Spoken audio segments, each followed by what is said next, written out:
Buenas noches, profesor. Nosotros somos del equipo 5. Está conformado por Núñez Pérez, José Julián, Campos Caracheo, Dan Javier, Flores Galván, Octavio y un servidor Escoto Mosqueda, Raimundo Iván. En este video vamos a mostrar la sección 2.5 del libro que nos refirió. Es una revisión de literatura, se llama El proceso de diseño de lenguajes de programación. Y pues en esta sección eh, se abordan varios temas. El primero es el de la representación. Entonces nos dice que la representación de un objeto es un conjunto o una colección de los hechos o los datos relevantes sobre un objeto y su representación en una computadora se refiere a la asignación de este conjunto a elementos de una computadora. Nos dice también que vamos, que los lenguajes tienen en su mayoría, todos tienen tipos de datos básicos o primitivos, entre los cuales se encuentran los más comunes, que son los tipos de datos, los enteros y los caracteres. Esos dos comparten algo en especial, bueno, casi todos en realidad, y es que todos tienen digamos, un tamaño o ah, un alojamiento en bytes es fijo, aunque bueno, en algunos tipos de datos de ciertos lenguajes que como estuvimos investigando, pues esto puede ser, digamos que puede ser dinámico, puede cambiar dependiendo pues de ciertos factores y eso ya son características inherentes de cada lenguaje. Entonces, en los números enteros, pues digamos que el alfabeto es todos los números que se pueden representar en 8 bytes o en diferentes tamaños de palabras. Se tiene también los caracteres, los números reales de punto flotante y se tienen booleanos. Recordemos que todos estos tipos de datos que estamos detallando, pues son los tipos de datos los más comunes, ¿no? Entonces se tienen los booleanos, que son los que obtienen solamente dos valores, que es el verdadero y el falso, y se tienen las referencias, que esto lo podemos, digamos, asimilar como los apuntadores, que es prácticamente una referencia que se hace hacia la eh, dirección de memoria en donde se tiene cierto dato.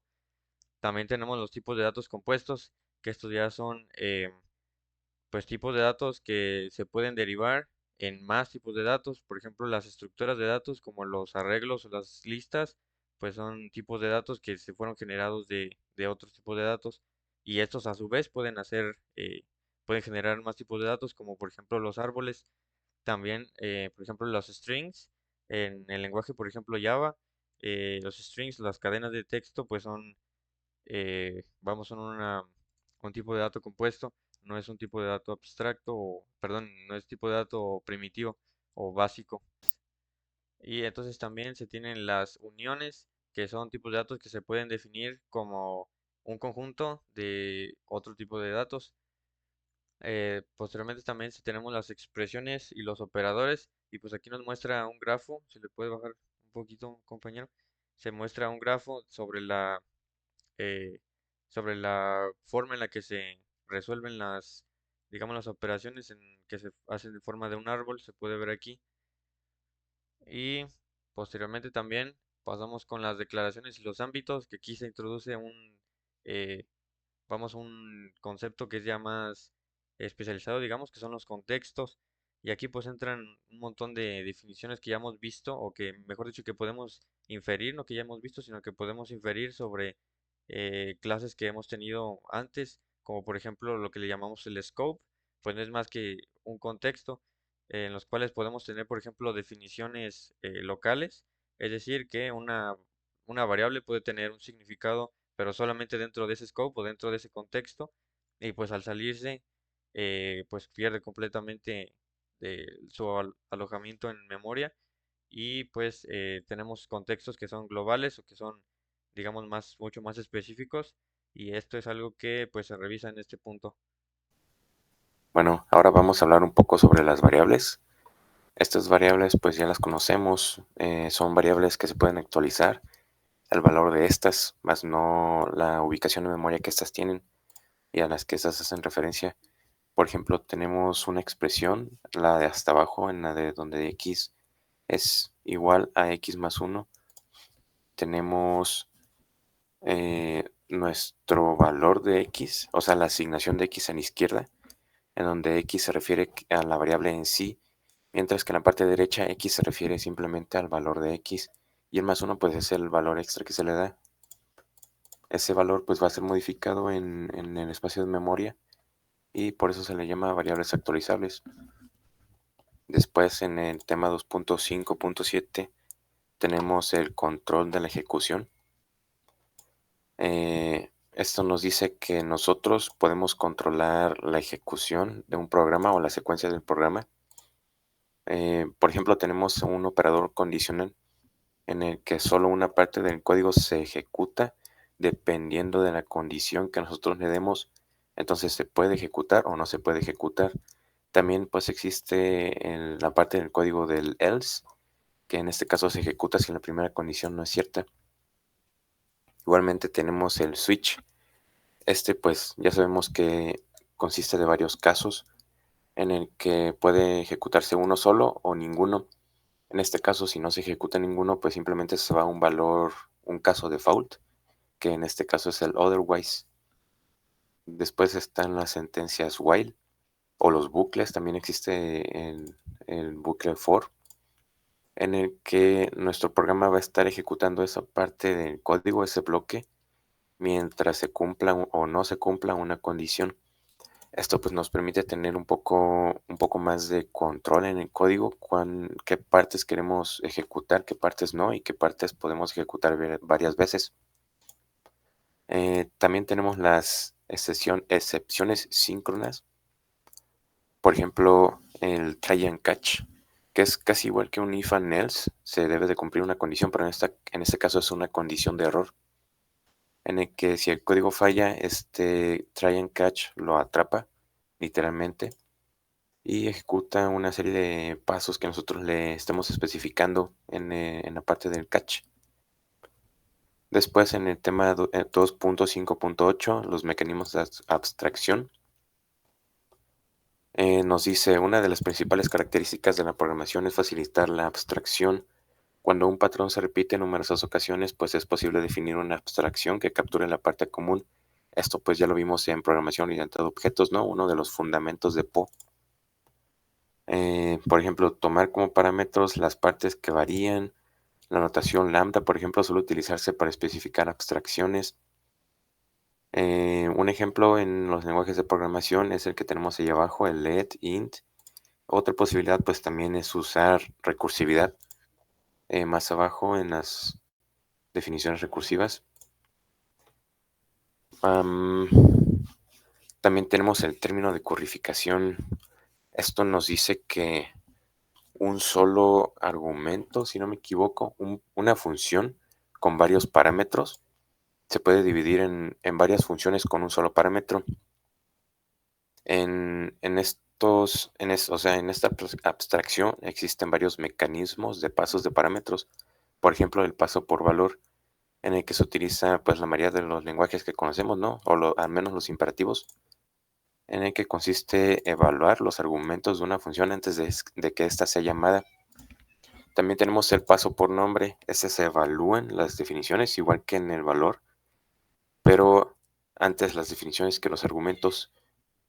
Pues también se le llama evaluación normal. Después el paso por necesidad, que a diferencia del paso por nombre o de la evaluación normal, se utiliza habitualmente en lenguajes como Haskell, Miranda. Pues se puede trabajar con estructuras posiblemente infinitas. Se puede representar como un grafo también, como se ve en la ecuación de ahí abajo. El paso por referencia también en lenguajes imperativos, que son los más comunes. Consiste en aumentar la eficiencia del paso por valor que vimos antes. Y pues puede ser útil porque en sí, o sea, ahí lo menciona, no ocupa mucha memoria, ya que no necesita duplicar un valor de posibles llamadas en la recursividad. Bueno, y ahora vamos a pasar con el tema 2.5.9, que son las entradas y salidas. Bueno, en los lenguajes de programación, pues nos permiten interactuar de una manera, por flujo de datos, ya se pueden llamar streams. Y, por ejemplo, aquí en el mismo documento nos da una explicación de los sistemas de entrada y salida de Unix, que sería el stdin, que para recibir los datos, el stout, que sería donde se muestran los resultados, y el stder, donde nos muestra la salida de los errores. También se pueden pasar datos de un programa mediante argumentos en la línea de comandos. Y esto es útil para como cosas como CGI en la web. Y también un lenguaje puede manejar entrada y salida como parte de su estructura o mediante otras librerías. Y bueno, paso con el tema 2.5.10, que sería la concurrencia. Bueno, también los lenguajes pues permiten ejecutar varias tareas a la vez, y pues esto pues vendría siendo la concurrencia cuando están al mismo tiempo. Y pues también puede ser que no sea determinista un programa, que puede cambiar el resultado según su orden de ejecución. También nos da un ejemplo de cómo Java maneja hilos, que pues vendría siendo la concurrencia. Y bueno, pasamos con el tema 2.5.11, que son los objetos, clases y la herencia. Pues para comenzar con los objetos, pues son las entidades que, como dice aquí, que unen los recursos variables y proporcionan las operaciones de manipulación para dichos recursos. Y pues se pueden acceder a sus métodos. Y también las clases, que pues son los moldes para crear estos objetos. Todos los objetos de la clase pues comparten métodos y pueden tener distintos valores. También nos habla de la herencia, que sería pues que nos permite crear clases basadas en esas mismas, o sea, heredando de la clase padre, como le diría, heredando por sus características y modificarlas si es que es necesario para el programa. También nos habla de la superclase, que pues sería la clase original de la que se va a heredar, de la subclase de la que hereda y puede agregar o modificar cosas. El término super pues se usa para referir a métodos de la superclase. También puede existir la herencia múltiple, que es por donde la clase hereda más de una perdón, de una superclase, pero pues esto también puede generar errores. También nos habla del polimorfismo, que pues tenemos el enlace dinámico, que es el método donde depende del tipo real del objeto en tiempo de ejecución. El enlace estático, que se usa el método definido en las superclases sin importar qué objeto se está usando. Y pues hay varios tipos de polimorfismo, de inclusión, que es un objeto de una subclase y puede ser tratado como un objeto de la superclase. El paramétrico es un objeto del mismo código que funciona con diferentes tipos de datos. Y ad hoc, que es la sobrecarga, es un método que puede tener diferentes versiones con distintos parámetros. Bueno, y como último punto, vamos a tomar lo que es el 2.5.12 y el 2.5.13, que es la genericidad y la descomposición modular en los lenguajes de programación. Antes de esto, pues veremos algunos conceptos fundamentales para entender bien lo que es el tema, que empezaremos con lo que es la genericidad. La genericidad nos permite escribir algoritmos independientemente del tipo de dato con los que se estén trabajando, y también la descomposición molecular. Esta nos facilita la organización del código y el trabajo colaborativo. Esto se ve más que nada en proyectos muy grandes, pero también se suele utilizar en proyectos pequeños. Bueno, empezamos con qué es la genericidad. En programación, básicamente, algunos algoritmos pueden operar sobre diferentes tipos de datos sin cambiar específicamente su estructura. Un claro ejemplo es el algoritmo de ordenación Quicksort, eh, que debería poder aplicarse tanto a números como a cadena en texto sin necesidad de reescribirlo. Sin embargo, en lenguajes de chequeo estático de tipos es necesario definir algunos algoritmos genéricos sin perder la verificación de estos tipos. Esto es en el tiempo, claro, esto es en el tiempo de compilación. El polimorfismo paramétrico en lenguajes funcionales. Hay lenguajes tales como ML, Haskell y Miranda. Estos introdujeron el concepto de polimorfismo paramétrico. Esto lo que permite es definir funciones que pueden operar sobre cualquier tipo de dato sin necesidad de duplicar el código. Em, Siguiendo esta idea, C++ incorporó las plantillas, o también conocidos como templates, permitiendo la definición de estructuras y algoritmos genéricos. Y a partir de esto se desarrolló la Standard Template Library, que ofrece una serie de estructuras de datos y algoritmos reutilizables. A diferencia de C++, las primeras versiones de Java no incluían este soporte para genericidad como alternativa. Como alternativa en Java se crearon extensiones como GJ y Pixa. Creo que se dice Pixa. El problema con lenguajes sin genericidad, tales como Pascal o versiones antiguas de Java, enfrentaban dificultades por no contar estos mecanismos de genericidad, lo que obligaban a duplicar código. Esto era para crear una versión del mismo algoritmo, pero era para cada tipo de dato, y usar claves generales como objetos, lo que implicaba conversiones manuales, casting, que podría generar errores en el tiempo de ejecución. Esto ya con el tiempo se ha propuesto soluciones para integrar generacidad en Java, como CLR y otras versiones más recientes del lenguaje. En el 2.5.13 vemos descomposición molecular. Esto es una técnica que nos permite dividir un sistema en módulos independientes. Esto nos facilita el desarrollo colaborativo y el mantenimiento de un software.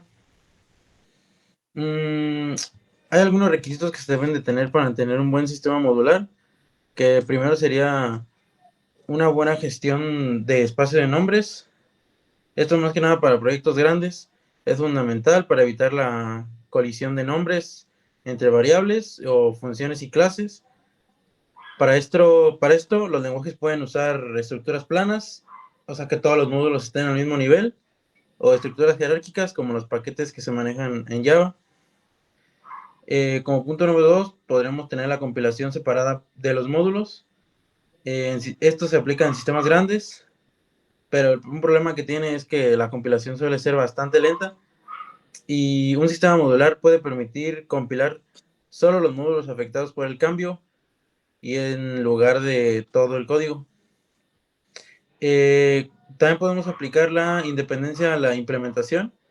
Es recomendable definir interfaces. Esto es para que permitan cambiar la implementación sin afectar a los usuarios del módulo. Esto se logra con técnicas como la encapsulación.